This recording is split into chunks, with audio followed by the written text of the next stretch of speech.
Ezekiel chapter 10. Then I looked, and there above the firmament, over the heads of the cherubim, was something like a sapphire, something that looked like a throne. And he said to the man dressed in linen, Go within the wheelwork under the cherubim. Fill both your hands with burning coals, from the place among the cherubim. Then scatter them over the city. As I watched, he entered. Now the cherubim were standing to the south of the temple when the man went in, and a cloud filled the inner court. The glory of the Lord had moved off the cherubim to the threshold of the temple. The temple was filled with the cloud, the whole court brilliant with the glory of the Lord.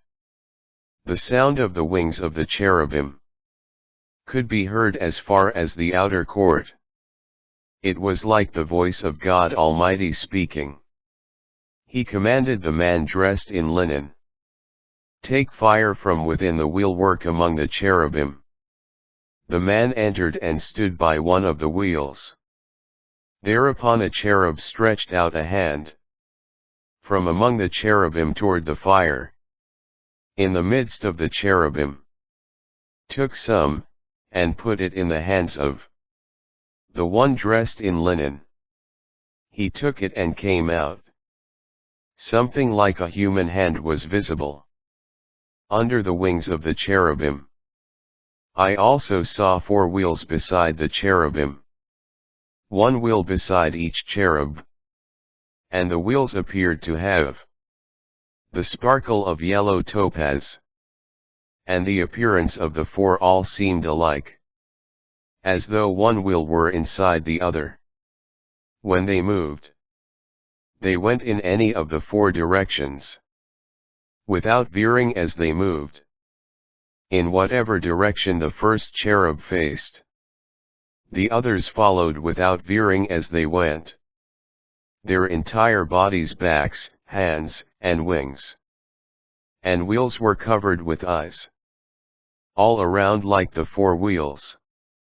I heard the wheels called wheelwork. Each living creature had 4 faces. The first a cherub, the second a human being, the third a lion, the fourth an eagle. When the cherubim rose up, they were indeed the living creatures I had seen by the river Chebar. When the cherubim moved, the wheels went beside them. When the cherubim lifted up their wings to rise from the earth, even then the wheels did not leave their sides. When they stood still, the wheels stood still. When they rose up, the wheels rose up with them. For the spirit of the living creatures was in them. Then the glory of the Lord left the threshold of the temple, and took its place upon the cherubim. The cherubim lifted their wings, and rose up from the earth, before my eyes as they departed, with the wheels beside them. They stopped at the entrance of the eastern gate of the Lord's house, and the glory of the God of Israel was up above them. These were the living creatures I had seen beneath the God of Israel by the river Chebar.